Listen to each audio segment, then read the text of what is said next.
आज आहे गुरुवार, दीप अमावस्या. त्यासाठी आपण करतोय कणकीचे दिवे.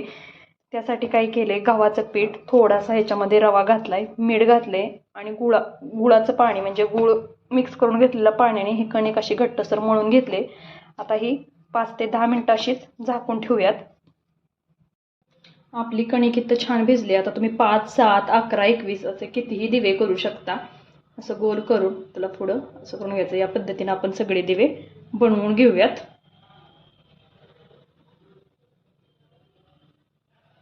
आज या दिव्यांना खूप महत्त्व असतं. या दिव्यांनी लहान मुलांना तसेच आपण जे दिवे लावणार आहे त्यालाही ओवाळलं जातं. आता आपण सगळे दिवे बनवून घेऊयात.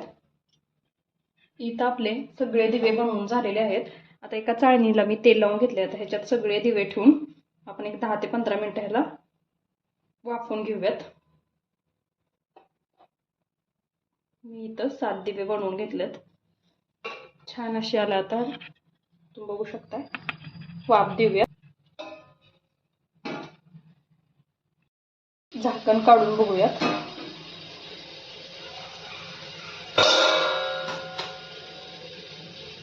आपले दिवे छान तयार झालेत. आता गॅस बंद करूया. ह्याला थंड होऊन देऊयात.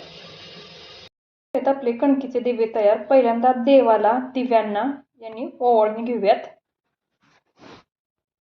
यांनी आता देवाला आणि दिव्यांना ओवाळून घ्यायचं आणि ह्याच दिव्यांनी परत लहान मुलांचं औक्षण करायचं. आपण लहान मुलांनाही ओवाळून घ्यायचं ह्याच दिव्यांनी.